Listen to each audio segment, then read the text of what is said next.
মাঝরাত ঢাকার রাজপথগুলো অদ্ভুত এক নিস্তব্ধতায় ডুবে আছে।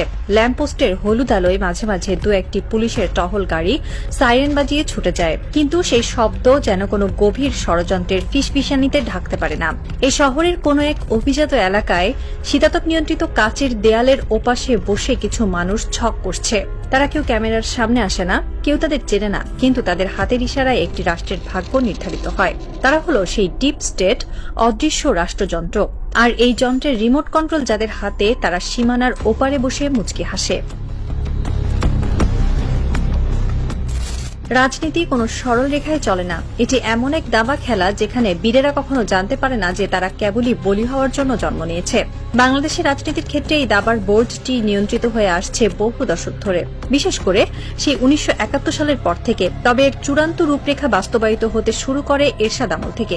একটি মাস্টার প্ল্যান যাতে দেশটিতে এমন এক ধরনের লিমিটেড ডেমোক্রেসি বা নিয়ন্ত্রিত গণতন্ত্র বজায় থাকে, যার ভেতর দিয়ে খুব সন্তর্পণে বিদেশি প্রভাব, বিশেষ করে ভারতের প্রভাব বিস্তার করা যায়।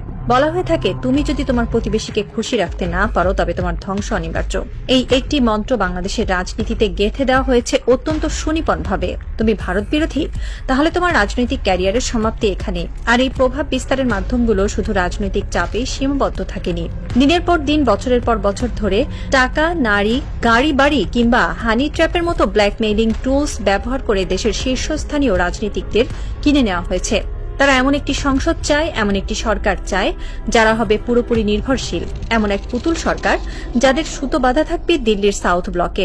আর এই সিস্টেমের বিরুদ্ধে যেই দাঁড়াতে চেয়েছে তাকেই সরিয়ে দেওয়া হয়েছে।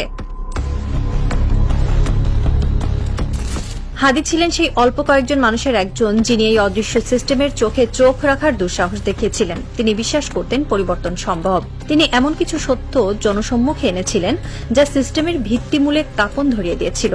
কিন্তু হাদি জানতেন না যে সংসদে তিনি যাওয়ার স্বপ্ন দেখছিলেন সেখানে তার মতো মানুষের জন্য কোনো প্রবেশদ্বার রাখা হয়নি। বাংলাদেশের সংসদ সাধারণ মানুষের প্রতিনিধিত্ব করার জন্য তৈরি হয়নি, এটি তৈরি হয়েছে এক বিশেষ অভিজাত শ্রেণীর স্বার্থ রক্ষার জন্য। হাদি চ্যালেঞ্জ করেছিলেন সেই এস্টাবলিশমেন্টকে, আর এর পরিণতি মৃত্যু। কেন হাদিকে মরতে হলো? কারণ তিনি এমন এক ভাষায় কথা বলছিলেন যা ডিপ স্টেটের জন্য অস্বস্তিকর ছিল। তাকে থামানো জরুরি হয়ে পড়েছিল। নির্বাচন বা আইনি প্রক্রিয়া তাকে আটকানো কঠিন ছিল বলেই তাকে চিরতরে সরিয়ে দেওয়া হয়। হাদির মৃত্যু কোনো সাধারণ দুর্ঘটনা ছিল না, এটি ছিল সিস্টেমের পক্ষে একটি স্পষ্ট বার্তা। আমাদের ছকে যে আসবে না তার কোনো অস্তিত্ব থাকবে না। রক্তে রঞ্জিত হয়েছিল রাজপথ। জুলাই মাসে সেই উত্তাল দিনগুলোতে মানুষ স্বপ্ন দেখেছিল এক নতুন বাংলাদেশের। তারা ভেবেছিল এবার হয়তো সংসদে এমন মানুষেরা যাবে যারা সত্যি সাধারণ মানুষের কথা বলবে, যারা ঋণ খেলাপি নয়, যাদের দ্বৈত নাগরিকত্ব নেই, যাদের কোনো ক্রিমিনাল রেকর্ড নেই। ডক্টর ইউনূসের সরকার ক্ষমতায় আসার পর মানুষের প্রত্যাশা ছিল আকাশচুম্বী, কিন্তু ফলাফল কি হলো? সংসদে যখন নতুন মুখগুলোর দিকে মানুষ তাকালো, তারা শিউরে উঠল। ঘুরে ফিরে সেই একই মুখ। 85 জন এমন এমপি যারা আগেই সংসদে ছিলেন, সেই পুরনো ঋণ খেলাপি, সেই পুরনো দুর্নীতিবাজরাই এবার নতুন পোশাকে হাজির। কেন এমন হলো? এত রক্তের, এত ত্যাগের পর কেন একই ফলাফল? এর উত্তর লুকিয়ে আছে আমাদের সিলেকশন সিস্টেমে। সংসদ সদস্য নির্বাচনের যে পদ্ধতিটা এমনভাবে ডিজাইন করা হয়েছে যেন কোনো সাধারণ বা সৎ মানুষের ভেতরে ঢুকতেই না পারে। এই সিস্টেম পরিবর্তন করতে দেওয়া হয়নি, কারণ সিস্টেম পরিবর্তন করলে হাদির মতো সৎ এবং আপোষহীন মানুষরা সংসদে ঢুকে পড়ত, আর তা ডিপ স্টেটের জন্য সবচেয়ে বড় বিপদ হতো। হাসনাতের গল্পটা আর একটু ভিন্ন, কিন্তু সমানভাবে করুণ। কিছুদিন আগেও সে ছিল জাতীয় এক আন্দোলনের রূপকার, একজন ন্যাশনাল লিডার। তার প্রতিটি কথায় রাজপথ কেঁপে উঠত। সাধারণ মানুষ তার দিকে তাকিয়ে থাকত নতুন নির্দেশের জন্য। কিন্তু সিস্টেম জানে কিভাবে একজন বিদ্রোহীকে বশ করতে হয়। হাসনাতকে মেরে ফেলার প্রয়োজন হয়নি, তাকে সিস্টেমের ভেতরে টেনে নেওয়া হয়েছে। আজ হাসনাত 300 জন এমপির একজন। সংসদে সে কথা বলার সময় মাত্র 5 মিনিট পায়, আর সেই 5 মিনিটের ভেতরে তাকে 14 বার পয়েন্ট অফ অর্ডারে বাধা দেওয়া হয়। তাকে শেখানো হয় সংসদীয় আদব কায়দা, মাননীয় স্পিকার বলে কিভাবে মাথা নিচু করতে হয়। যে হাসনাত পুরো দেশের কথা ভাবত, তাকে এখন কুমিল্লায় তার নির্বাচনী এলাকার ছোটখাটো উন্নয়নমূলক কাজে ব্যস্ত রাখা হয়েছে। তাকে প্রচুর ফান্ড দেওয়া হয়েছে যেন সে এই রাস্তাঘাট আর টেন্ডারের হিসাব মেলাতেই ব্যস্ত থাকে। তাকে লোকাল পলিটিক্সে এমনভাবে বেঁধে ফেলা হয়েছে যেন জাতীয় ইস্যু নিয়ে ভাবার কোনো ফুসরতি সে না পায়। বিদ্রোহীকে কিনে নেওয়া হয়নি, তাকে সিস্টেমের ফ্রেমে আটকে ফেলা হয়েছে। অনেকেই বলেন আমাদের নির্বাচন কমিশন ঠিক নেই, কিন্তু আসলে কি শুধু নির্বাচন কমিশনের দোষ? নির্বাচন কমিশন চাইলেও কি কিছু করতে পারত? হ্যাঁ পারত, কিন্তু তার জন্য রাষ্ট্রের দুটো মৌলিক নীতির পরিবর্তন দরকার ছিল। প্রথমত, সংসদ সদস্যদের কাজ হতে হবে শুধুই আইন প্রণয়ন করা, কিন্তু বাস্তবে কি হচ্ছে?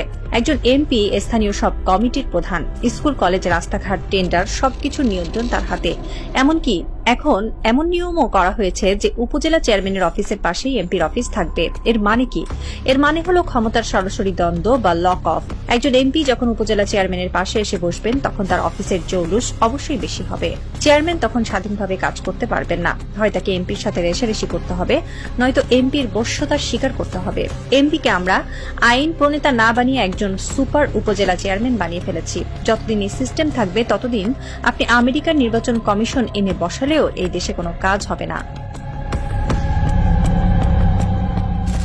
দ্বিতীয় যে জিনিসটি আমাদের ধ্বংস করছে তা হলো নির্বাচনের বাণিজ্যিকীকরণ।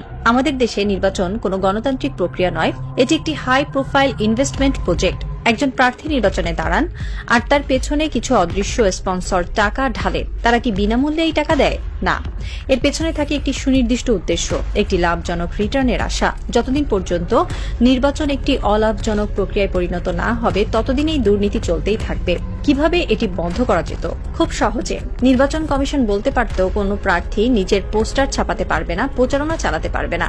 নির্বাচন কমিশন 3টি নির্দিষ্ট জায়গায় 3 জন প্রার্থীর পোস্টার পাশাপাশি লাগিয়ে দেবে। কোনো প্রার্থীর মার্কা থাকবে না, শুধু ছবি, নাম আর যোগ্যতা লেখা থাকবে। মানুষ প্রার্থীর চেহারা এবং যোগ্যতা দেখে ভোট দেবে। 3 জন প্রার্থীকে একটি মঞ্চে বসিয়ে সরাসরি বিতর্কের আয়োজন করা যেত, যা টিভিতে লাইভ সম্প্রচারিত হতো। জনগণ দেখত কে কতটা যোগ্য। কিন্তু আমাদের নির্বাচন কমিশন কি সেটা করেছে? করেনি। কারণ এটা করলে এই বিশাল লাভজনক এন্টারপ্রাইজ, এই যে টাকার খেলা, সব বন্ধ হয়ে যেত। সবশেষে ফিরে আসি সেই অদৃশ্য শক্তির কাছে। এই যে সিস্টেম, এই যে বন্দোবস্ত, এগুলো কারা টিকিয়ে রাখছে? যখনই কেউ এই সিস্টেমের বিরুদ্ধে যায়, যখনই কেউ হাদি টাইপ হয়ে যায়, তাকে সরিয়ে দেওয়া হয়। যখন কোনো হাসনাত বিদ্রোহী হয় তাকে সংসদে বসিয়ে লোকাল ফান্ডের জালে আটকে দেওয়া হয়। ভারত বা আন্তর্জাতিক ভূ রাজনীতির সাথে আমাদের লোকাল পলিটিক্সের এক অদ্ভুত নিখুঁত ব্লেন্ডিং তৈরি হয়েছে। তারা জানে সরকার যেই আসুক না কেন সিস্টেম তাদের হাতেই থাকবে, কারণ সরকার বদলায় কিন্তু অ্যালাইনমেন্ট বদলায় না। রাতের ঢাকা শহর এখনো নিশ্চুপ। সেই শীতাতপ নিয়ন্ত্রিত ঘরের ভেতরে সিগার আর দামি মদের ধোঁয়ার ভেতর দিয়ে আরেকটি মাস্টার প্ল্যান রচিত হচ্ছে। আগামী নির্বাচনের ব্লুপ্রিন্ট, আগামী 5 বছরের জন্য নতুন কোনো হাসনাতের পতন কিংবা নতুন কোনো হাদির মৃত্যুর পরোয়ানা।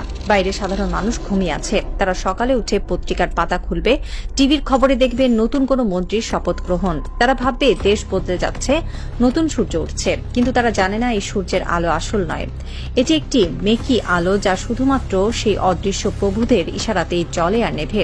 রাষ্ট্রের রন্ধ্রে রন্ধ্রে ঢুকে থাকা ডিপ স্টেট জানে বিপ্লব আসে, বিপ্লব যায়, কিন্তু ক্ষমতার আসল চাবিকাঠি কখনোই হাত বদল হয় না। হয়তো কোনো এক বৃষ্টিস্নাত রাতে নতুন কোনো হাদি আবার জন্ম নেবে এই শহরে। হয়তো সে আবারও চ্যালেঞ্জ করবে এই সিস্টেমকে, কিন্তু তার পরিণতি কি হবে? আরো একটি লাশ, নাকি এবার সে সিস্টেমকে ভাঙতে পারবে? সেই উত্তরের অপেক্ষায় প্রহর গুনছে একটি রাষ্ট্র।